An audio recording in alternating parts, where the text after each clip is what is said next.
presented by Masri Sare Recording Studio Kanchan Raj Muzaffarpur. Music director Sunil Sawariya. केला दूसरा से शादी कथी देलियो जखम गे जान सुन केला दूसरा से शादी कथी देलियो जखम अपना प्यारी के अपना यार के भूलिया नहीं चौकिया के कसम अपना यार के भूलिया नहीं चौकिया के कसम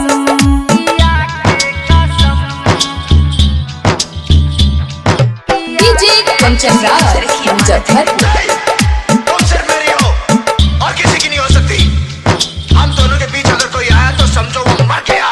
अचरा में लगे तू तो जइया परान गे पिया के सब पुरैया अरमान गे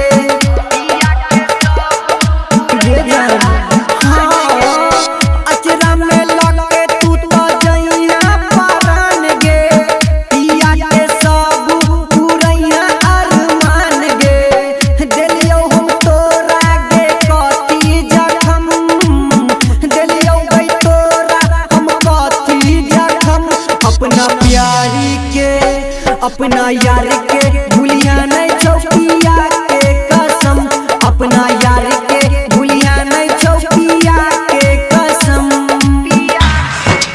अगर इस चौखट पर बारात आई तो डीजे कंचन राज मुजफ्फरपुर। और सबसे पहले आरती उसकी उठेगी जिसके सर पर सहरा होगा।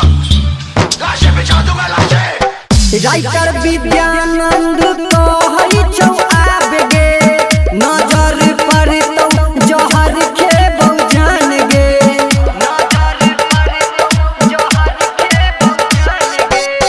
राइटर विद्यानंद कहै छौ आब गे नजर पर तो जहर खेबौ जान गे कहो सुधानंद तू देला सितम कहो नीतीश गई देला सितम अपना प्यारी के अपना यार के भूलिया नहीं चौकिया के कसम अपना यार के भूलिया नहीं चौकिया के कसम एखन अहाँ सब सुनि रहल छी माँ श्री सा रिकॉर्डिंग स्टूडियो बाजीपुर मनीगाछी सँ।